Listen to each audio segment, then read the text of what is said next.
चलिए खबर आपको दिल्ली से बता दें, जहां दिल्ली की जंतर मंतर से पशु प्रेमियों ने प्रदर्शन किया है। कहा कि सरकार बेजुबानों पशुओं के बारे में नहीं सोच रही है। सुप्रीम कोर्ट और सरकार का फैसला गलत है।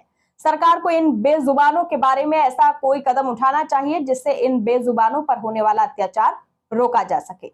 जी हां, प्रधानमंत्री तक हम अपनी बात पहुंचाने के लिए आज दिल्ली के जंतर मंतर पर एकत्रित हुए हैं। सरकार को जगाने के लिए हमें कोई भी कदम उठाना पड़ेगा तो हम उस कदम को जरूर उठाएंगे। देखिए खास रिपोर्ट। बोलते हैं कि ये माहौल मैंने क्रिएट करा, मैं इसको सुप्रीम कोर्ट तक लेके गया। 2000 में जब ये प्रोग्राम आया तब उन्हीं के पार्टी के कुछ लोगों ने इसमें टेंडर्स को बेचना शुरू करा, एक दूसरे के साथ ऑर्गन्स की तस्करी करी, मगर जानवर की गलती है। वो यूनिवर्स में जाता है। मेरे को रेखा गुप्ता जी बुलाती है और मुझे लगता है कि ये मेरा मौका है इन बेजुबानों से आ रही है जो सरकार और दुनिया समझ नहीं पा रही है। वो बीजेपी से उन्होंने ऑप्टिक्स करे, सारे कैमरास दे, मुझे झूठे वादे करे, वो भी भगवान के बच्चे हैं। हम लोग अगेन वेयर शी सेड कि मैं इस मुद्दे पे जरूर काम करूंगी, आई विल मेक श्योर कि जस्टिस हो। She never came back. You think all of this he is not aware, but मेरा एक ही सवाल है उनसे, वो बोल क्यों नहीं है?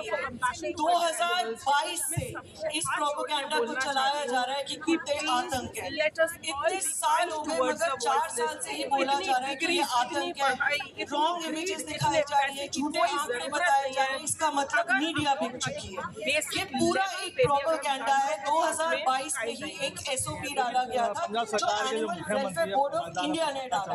How can they do something so disgusting? जो जानवर के हित में खड़े हो रहे हैं उन्होंने ये एसओपी डाला और कि बाइटिंग एंड अग्रेसिव डॉग्स, जिसको सुप्रीम कोर्ट ने अब बोला ह्यूमैनिटी का मतलब यूथनाइज कर। हाउ डू यू तरफ kind dog is biting and aggressive? ये भगवान सुप्रीम कोर्ट के ऑर्डर के बाद जो अग्रेशन है वो फीडर्स और जानवर के खिलाफ। गुड़गांव से हूँ। क्या जानवरों को लेकर क्या डिमांड कर रहे हैं सरकार से? ठीक है, हम ये डिमांड कर रहे हैं कि जानवर भी हमारी सृष्टि का एक हिस्सा है, तो उनको भी उतना ही हक मिलना चाहिए जैसे हमें है। ये नहीं कि आप जब मर्जी हो, क्योंकि वो वीक है, वो बोल नहीं सकते, तो आपको पसंद नहीं, आप उठा के उनको बाहर फेंक दो। ऐसे तो आप यही करोगे कि आज हमारे इंसान से कोई दूसरा इंसान वीक है उसको भी निकाल के बाहर फेंक दो। हमारी सृष्टि ये कहती है, ये हमारा संविधान है। भारत इस चीज के लिए माना गया है जहाँ पे सारे मिलजुल के रहते हैं। उसमें हमारे पशु पक्षी पेड़ पौधे सारे बहुत इम्पोर्टेंट चीज हैं। उसके बगैर किसी का गुजारा नहीं है। क्या हम सीमेंट पे रहेंगे? क्या उनमें जान नहीं है? सिर्फ ये है कि वो बोल नहीं सकते, अपनी तकलीफें बता नहीं सकते, तो किसी को तो उनके लिए खड़ा होना पड़ेगा। यही हमारा मानना है।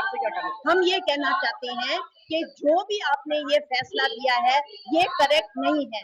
आप वो करिए जो पशुओं के हित में है। प्रॉब्लम है, ठीक है, तो उसका सोल्यूशन भी है। हम तो कह रहे हैं, हम सब फीडर्स हैं। मैं गुड़गांव में 350 डॉग्स को खिलाती हूँ। उन एरिया में जहाँ पे खाना नहीं था वो बेचारे अपने बच्चों को खा रहे थे, उधर जाके हम खिलाते हैं खाना। आप ये देखिए, इनकी स्टेरलाइजेशन करवाइए, इनकी वैक्सीनेशन करवाइए, जो कि हम कर रहे हैं। आज मैंने करवाई है, कम से कम 30-40 डॉग्स की स्टेरलाइजेशन करवाई है, 100-150 तक की वैक्सीनेशन करवाई है। आगे हम कर रहे हैं रोज जैसे जैसे हमारे को हम कर सकते हैं, बिकॉज वो जंगल एरिया है। तो इन सब की वैक्सीनेशन करवाइए, इनकी स्टेरलाइजेशन करवाइए, तो आपने इनकी आबादी कम होगी और इनको भरपेट खाना मिलेगा, तो ये कभी भी अग्रेसिव नहीं होंगे। जैसे हम भूखे होते हैं तो हम खुद भी भागते हैं खाने के लिए, ये बेचारे कहाँ जाएंगे? पेट भरेगा तो यहाँ पे आप खुद ही देख लीजिए, कोई भी डॉग का पेट भरा होता है तो वो चुपचाप जाके शाल से पेड़ के नीचे जाके सो जाता है। जसमीत नाम है मेरा। क्योंकि हमारी सुप्रीम कोर्ट द्वारा जो गलत बोलूंगी उसको मैं, क्योंकि मैं उसका समर्थन नहीं करती, गलत वर्डिक्ट, गलत डिसीजन दिया गया है। एक एग्रेसिव वर्ड का यूज किया गया है कि जो कुत्ता एग्रेसिव है उसको उठाओ, यूथेनेशिया कर दो। एग्रेसिव का मतलब क्या होता है? आपको मतलब अगर जिसको कुत्ता पसंद नहीं है वो कह देगा वो एग्रेसिव है, एमसीडी आके उठा के ले जाएगी, यूथेनेशिया हो जाएगा। ऐसा नहीं होने देंगे। हम ऐसा नहीं होने देंगे। मुझे 13 साल हो गए और दिन के 9 घंटे मैं इनकी सेवा करती हूँ, तो मैं जिन बच्चों की सेवा करती हूँ उनके साथ गलत नहीं होने दूंगी। मैं उसका विरोध करती हूँ और करती रहूंगी। ये डिसीजन सुप्रीम कोर्ट को वापस लेना पड़ेगा।